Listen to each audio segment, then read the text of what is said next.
Well, hello and welcome to the Informed Traveler Podcast, a weekly travel podcast where our goal is to help you become a more informed traveler. I'm your host, Randy Sharman. Are you caught up on all the latest travel lingo?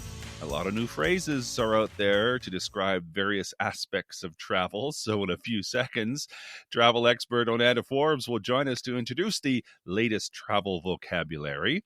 Plus, last week, we took a short 2-day excursion into the Rocky Mountains, spending an afternoon and night in Banff, and then headed west to Golden, BC to spend a few hours at the Golden Skybridge. And while we were there, I had a short chat with the general manager of the Golden Skybridge, Jason Crawford, to learn more about what the Golden Skybridge has to offer. So we'll have that conversation for you as well. But first, let's kick things off chatting with travel expert Onanta Forbes, who joins us each week to discuss some of the travel news and travel trends. You can follow her adventures on Instagram, Facebook, and X at Onanta Forbes.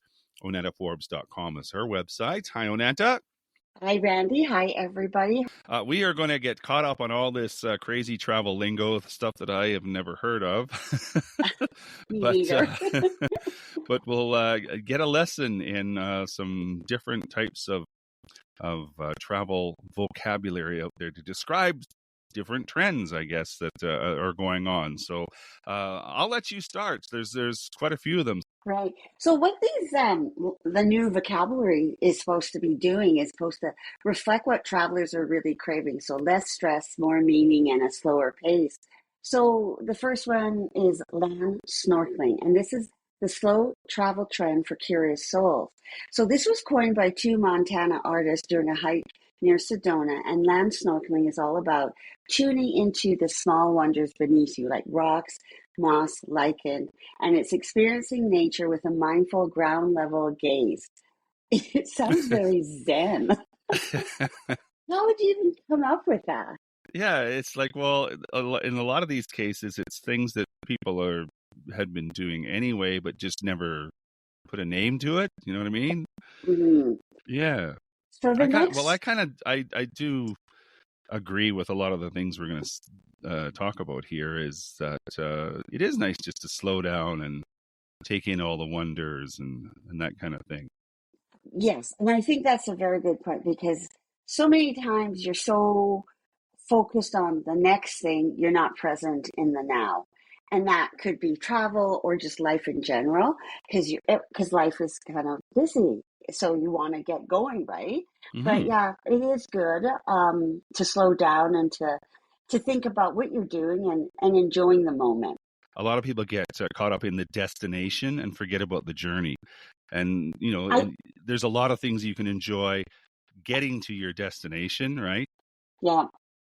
Yeah. And it's funny you say that, because I know I have clients that are getting ready for an African safari, and they're so excited. And it's almost like the anticipation and the planning is almost more exciting than when you get there. Not that they won't enjoy their African safari, but you're just so excited to get there and to do things and so on. So the next one on our list is town sizing. I like this one too. Yeah, it's about downsizing your vacation, trading the chaos of big cities for the charm of small towns where, perhaps you're going to get more cobblestone streets or local flavors or a slower pace that takes center stage. So, the closest example, because you were off to the mountains this past week, like maybe Canmore instead of Banff kind of thing, or Lecce instead of Rome. So it's just different places that maybe are outside or nearby, different destinations that are very popular, very busy, but still gives you the same flavor. Exactly. Or Golden, BC, which is only a 90-minute drive or even less to Lake Louise and Banff area, where, there's fewer crowds. Chances are the prices are a lot more affordable if price is your thing. And there is a charm to small towns, and I'll give you an example too. When I was down in the United States, in Louisiana, we stopped in a small town. Just it wasn't part of our itinerary or anything like that. It was a Saturday morning, and one of our tour guides said, there's a little bar that has music on Saturday mornings.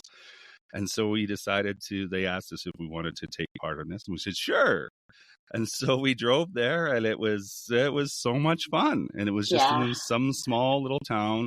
They do this every Saturday, and the locals are there, and the music's playing, and there's food, and there's such a great atmosphere. It's a really good way to get in with the culture. Yeah, absolutely. And I like that. Like it's like exploring, like just going down a different road and not being afraid to do that. And you don't have to stick to an itinerary the whole time. And I'm sure there's a lot of small communities near big centers that would love to have people come visit them. Yes, absolutely. Like, I just, when you just said that, I thought, just because I have a partner that likes Star Trek, Vulcan, like, like just something that's a nice day trip. You can go out and just enjoy Mm-hmm. yourself. Yes. Mm-hmm. Okay, Hmm. what's our next one? So we've all heard of fear of missing out, and now there's JOMO, which is joy of missing out. So it's all about embracing the joy of missing out intentionally. So no pressure to tick off every landmark, no guilt to ditching the itinerary, just slower days, quieter places, and moments that actually feel personal and not performative. So just what you just said with, going and spending that morning just listening to good music. Mm-hmm. Well, yeah, these all kind of tie in together, right? I guess Jomo is just like land snorkeling, and Yes. where you know, that- I think of the one that comes to mind is Paris, and you want to see the Eiffel Tower, and yeah, there is that thing where you want to see it because it is a famous thing, but it's not such a big deal if you don't, right? No, yeah, and it's Paris is such a great destination just to walk and explore, just explore, like just go down a road and go have go enjoy um, coffee in a cafe and just people watch. So you could do that in so many different places and not have to worry, about going to major destinations or attractions because there's other maybe lesser known that are just as fun and just as engaging. Hmm. Well, then with that, the next on our list is detour destinations, which again, it's sort of similar of what we're talking about. Right, absolutely. So instead of going to London, maybe go to Rye. Instead of going to Paris, go to Reims. So it's just basically charming, crowd-free detours that make a refreshing alternative to the main attraction. So Hmm. it's side strips that steal the spotlight in a sense. Hmm. Exactly, and they, like I said before, these kind of go all hand in hand. Here's one that stands out, though: Herkel Dirkling. So this is What is this Herkel Dirkling? comes up with the names. I know it sounds kind of pornographic almost. I know this is the Scottish art of bed rotting, but make it luxury. So born from the cozy old Scottish term Herkel Dirkling, it celebrates the joy of staying in, sleeping late, and fully leaning into rest. Oh, I like this one because I remember my first time in Edinburgh. We were at a B&B and they had the coziest bed with the best duvet and it was just like, how Edinburgh's cold and gloomy sometimes. It was the Yeah. best day just lie in and, just snooze a bit. So Hmm. it's a travel trend perfect for sleep tourism. So it's about anyone who thinks the hotel itself is the destination, Well, I which would is be into good. that. Yes, totally, totally into that. Maybe Yeah, for 1 or 2 days. After a while, it's like, okay, now I got to get doing yeah. You something here. spent all this money to get here. Yeah, okay, you're caught up in your sleep now. Let's go see something, right? Yes, Well, you can almost go out at night because our next term is not tourism, and this is becoming quite popular. right. So this is stargazing in maybe remote spots to bioluminescent swims, and this trend gives travelers the opportunity to explore after hours. And it's when it actually kind of brings to mind what we did when we were in South Africa just recently. We went out into the savannah basically at night, and we were able to see the stars and their different constellations. So that was quite neat. And I know Jasper has dark skies Hmm. events as Hmm. well, so close to home. So good opportunity to be able to do this, and I think it is definitely It's a something novel to do, right? A nighttime adventure. Well, it is quite spectacular too. If you get out into the areas where there is no light pollution, just how dark it is for one, and just how Hmm. amazing the sky looks. Hopefully, on a clear night. Yeah, it's a good opportunity to experience something different, right? Hmm. And not just in the day, and to experience both, all hours of our 24-hour cycle. So raw dogging. So yes, this is just being no plans, no maps, no strict plans, no bookings, just showing up and figuring out how to do it on the fly. So like landing in Lisbon with nothing but a backpack and ready for whatever comes next. You have to be a certain personality to do this. Yeah, I was just going to say this is not my cup of tea. Yeah, yeah. You know what? Yeah, it's good if you can do it, but I guess, if you're at a destination, you don't have a lot of time, you might want to plan. But Hmm. if you can just roll with it, I think that's a great attribute that I don't have. Yeah, me too. I agree. It's like it's a great attribute if you can do it, but it's just not my. I think part of travel is should be as stress free as possible. This would not be in my stress free bucket. Yeah, no, the example that they kind of give is going on a flight with no distractions, like no movies, no books, no snacks, no conversation, just looking out the window. No. See, now I've done that. I don't have a Really? problem with that. Yeah, Okay. yeah. Yeah. Well, it There depends is on there how is long the something flight is. zen about that, but that's totally different, I think, to what they're talking about when you arrive at your destination and you have no plans and you're flying by the seat of your pants. I mean, when you're in an airplane, you're in an airplane. You're not really going. You can't really Yes. go anywhere. You got to sit and kind of zone in on yourself. That's fine. But to just go somewhere with nothing but a backpack and good vibes, well, it wouldn't be good vibes for me. Look, Well, if you yeah. can do it, good on you. Yes, absolutely. And the next one is a coolcation.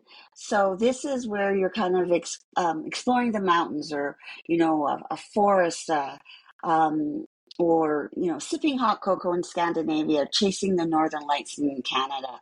So it means sweater weather and Hmm. swapping crowded beaches for fresh air.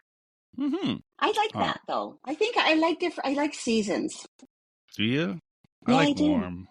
I like seasons too, but I like warm. Yeah. And there is something cool about it. Not no pun intended. Just for enjoying the destination for what it is, but it's not high on Yes. my list. It Yeah. wouldn't be high on my list. Right. What about Well, I think phenomenon chasing? This is becoming more popular too now. so. Yeah, especially like solar eclipse, like last year or the year before. Like everybody thinks that going to a destination and watching a solar eclipse, like it was in Mazatlan, was really cool. And I know even cruise ships are doing that, Hmm. taking them out, people out. The Northern Lights or animal migrations, like in the Serengeti, is really big. Hmm. So this is like, swapping screens for moments, which is good. I like that Hmm. idea. You don't need to be always plugged in and on your phone or your smart device or whatever. Yeah. The problem with this though is everybody's starting to do it, so the crowds are becoming a problem now. Yes. Well, I think it's just, the opportunity to do something a little different. But you're Hmm. right, crowds are there. But yeah, another vocabulary, addition to our dictionary. And then our final one, me mooning. I thought this was me mooing, but it's me mooning. Me time. Right. So it's about like a solo getaway, celebrating yourself. It has equal parts of adventure, chill, self-love. And it could be, on a tropical beach or a city break, a spa day. So it's about just, pause, recharge, and feeling fabulous flying solo. And there's so many people, especially women, that do travel solo. I think everybody should travel by themselves at least once in their lifetime. Yeah, I agree with that. You'll be Yeah. amazed at how much you enjoy it. And how much you learn about yourself. And it's a good confidence boost, Yes, yeah, I it think, is. anyways. Yeah.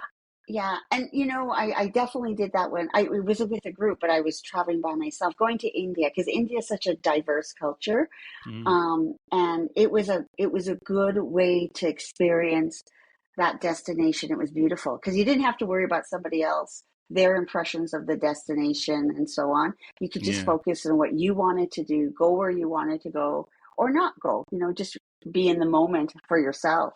hmm Yeah. So that's our list. Me mooning, phenomenon chasing, Raw dogging. coolcation, raw dogging, knock tourism. Some of these are hard to pronounce. Herkel Dirkling. I like that one. Detour destinations, Jomo travel, town sizing, land snorkeling. So we're all caught up on our travel lingo now. Yes. What's your favorite? Wow. Like, if you had to pick one that you had to do or could do, which one would you do? Wondering, let's see. I like You that could Hercule. combine, though, I think. Yes. Like, you can Yeah. town size, land snorkel, knock tourism. A lot of these you can combine and do them Yeah. all at I don't once. know about land snorkeling for me. About just becoming one with the rock or the moss. It's like, really? Okay.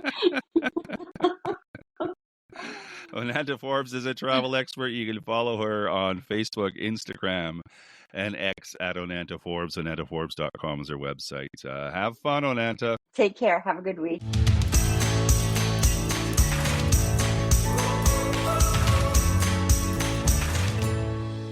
This is the Informed Traveler Podcast. I'm Randy Sharman. Just want to remind you of our website, theinformedtraveler.org. That's where you can find our contact page if you have any questions or comments about the podcast or any segment ideas. You can also email me too with any questions you might have. My email address is randy at theinformedtraveler.org. And if you want to get up-to-date travel info through the week or just see a few amusing travel stories and links, you can like us on Facebook at facebook.com/informedtraveler, on Instagram at informedtraveler, or on X at informedtraveler. Plus, you can now sign up for our monthly newsletter. It's released at the beginning of every month. Our June issue is available now. Just go to our website, theinformedtraveler.org. Click on the newsletter button. It'll take you right there. Or better yet, just subscribe to it and have it arrive in your inbox every month. So, as we mentioned at the beginning, last week we took a short 2-day excursion into the Rocky Mountains, spending an afternoon and a night in Banff, and then headed west to Golden, BC to spend a few hours at the Golden Skybridge. And even though it was a short trip, I always enjoy spending time in Banff. It's just beautiful out there. And I was quite surprised at how busy it was, considering it was early in the week and only the beginning of June. But thanks to our good friends at Booking.com, we stayed one night at the Tunnel Mountain Lodge in a one-bedroom loft suite, which comes with 3 queen beds, which was just perfect for us since we have 2 teenagers traveling with us. Lots of space, a full kitchen, so it's perfect for families who want to save a bit of money on making a few meals of your own. It's a great location, too, away from the town center, so you don't have the noise, but close enough to walk into town. In fact, I will say that the walk into town is downhill, which is very helpful. And if you don't want to make the walk back uphill from downtown to the Tunnel Mountain Resort, Banff's Rome Transit Service is literally at the front entrance of the Tunnel Mountain Resort, and the front desk actually offers free transit passes, which makes it really handy. And the one thing, too, I like about Booking.com is that you can book attraction tickets online while you're booking your hotel and airfare and everything else. Attractions like the Golden Skybridge, located just outside the town of Golden, BC, which is about an hour and a half drive from Banff. And that's where we headed the next day after our stay in Banff. And we do have some images and video posted as well on our Facebook and Instagram pages, so I encourage you to have a peek at those. And while we were there, I also got the chance to sit down with the general manager of the Golden Skybridge, Jason Crawford, to learn more about the Golden Skybridge, what they have to offer. The website, by the way, is goldenskybridge.com. So here is that conversation for you now. So tell me a little bit of the background. It's been, I think, if my math is correct, maybe 3 years since this has been open. So take me back to what it was versus what it is now. I think, going back, we had our mountain coaster, we had zip line. Since then, we've added the giant canyon swing, and then of course we had the challenge course as well. New this coming summer, we're going to have a food and beverage pavilion, which will allow us to handle larger groups as well as travel trade partners, things like that. And we got some really interesting plans coming up in the future, which I can't talk about, but they'll get pretty exciting here in the next couple of years. So, well, I think that's always the challenge, right? Once you open someplace, you got to keep it going so there's something new for people to come back to, right?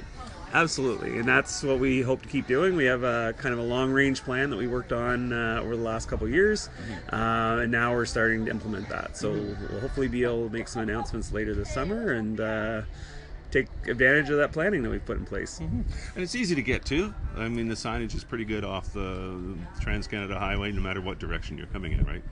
Yeah, it's great. Right off the Trans-Canada, it's really easy, and we're close to the town of Golden, which is a wonderful spot to be in the summertime and in the winter. So now you just opened up for the season. Obviously, it's a seasonal place to visit. How long do you run till, and what do people need to know when they come to visit?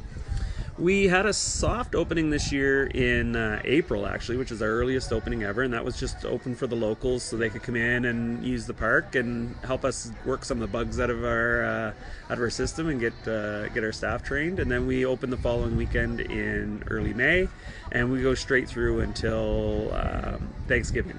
So, yeah. Okay, so let's just run through. Give me a quick tour now. I suppose if you were here for a couple of hours, could you do everything you wanted to do in a couple of hours, or do you want to give yourself more than that? It really depends on which type of product you're here for. If you want to just do the sightseeing and the bridge tours, a couple hours is more than enough time.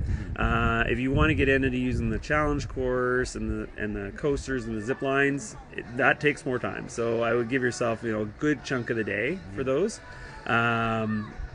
The earlier you come in the day, the less lineups, which means you can use the park a lot faster. The later in the day, the lineups tend to get a little longer, especially at like the zip line, because that seems to be the last attraction people want to use to cross the canyon. Yeah. That's kind of the way to do it, right? Because it is sort of a loop through the valley, or not through the valley, over the valley. There's the one massive bridge, and then there's another bridge, if I'm correct. Yeah, we have the upper bridge. It's unidirectional, so you go across one bridge, you come to the challenge course, which is a great place to spend lots of time. There's a wonderful area there with some picnic tables for people that don't want to do the challenge course or want to wait for their loved ones. Then you can continue along. You can either do the zip line or go to the mountain coaster. And then there's also the lower bridge that brings you back on return. And then, of course, we have our giant canyon swing. That's a little different than all of our other activities. It needs to be pre-booked, and it's completely separate from our adventure pass. It's one heck of an adrenaline rush. It's pretty fun. I've yet to try that. Talk about the different levels of admission. So there's sort of like a basic, and then you can add more things to it, right? Absolutely. If you come early in the morning, we do have some unlimited programs, or unlimited passes, which allow you to do unlimited coaster, unlimited zip lines. Those, I believe, go until around 11 o'clock in the morning. And then you can add on, just a zip pass if you want, or add on extra coaster passes to an adventure pass. But again, the general admission gets you the plaza, it gets you the bridges, and also our chill zone, which has a bunch of large size games and things like that. It's a pretty good crowd today. I expect that this is going to be a popular spot, and I'm kind of putting you on the spot because you're new to this position, so I'm trying to make it as easy as possible for you here. Yeah, it's 6 weeks in. A big chunk of that was onboarding offsite, so I'm pretty fresh, along with a lot of our staff. When we had our first orientation, normally the general manager kind of leads that, and instead I did our land acknowledgement, and then immediately went and started taking notes with all the rest of the new staff. So it was pretty exciting. So have you tried everything? I have done everything except I haven't done the black challenge course, and that is not because I don't want to. I just haven't had the time to do that one yet. But It's such a fun place. Yeah. Well, and it's for all abilities too, right? You don't necessarily have to be a diehard adventurer if you just, it doesn't matter age groups or anything like that, right? Exactly. There's something here for all ages. Whether you're an adrenaline junkie and want to do something like the Giant Canyon Swing, or whether you just want to relax and take in the sights. We can kind of cater to everybody here, which is really nice. Any special events coming up for the summer that's close to mind? We have, starting the beginning of summer, every Saturday night we have live music here in the plaza, which is really popular. We have some pretty big names. We have some Juno Award winners, and it should be a pretty good summer. Nice. So people just have to check out your website and keep that in mind for events down the road, right? Yeah, Saturday evenings for concerts are going to be a lot of fun. And how late are you open till? We will, once we get into the full swing in the summertime, we're open until 9 o'clock at night. And the season goes until first snowfall? Yeah, we go till Thanksgiving weekend. So once we get into September, our hours will die back a bit or claw back in just because of the daylight. Yeah. So anything else you want to add as far as what people should know or anything like that? Oh, no. For more information, obviously check out our website, goldenskybridge.com, and we'd love to see you here this summer. Perfect. Thank you so much. I appreciate it. Jason Crawford is the general manager of the Golden Skybridge. Looking forward to our day here, so thank you. Awesome. Thank you very much. I hope you guys have a great day. And that is our show for this week. If you have comments or questions, we'd love to hear from you. If you have a show idea, send that along as well. My email is randy@theinformedtraveler.org. And if you like what you heard, tell a friend. You can check out our website too at theinformedtraveler.org. In the meantime, thanks for listening, travel safe, and be an informed traveler.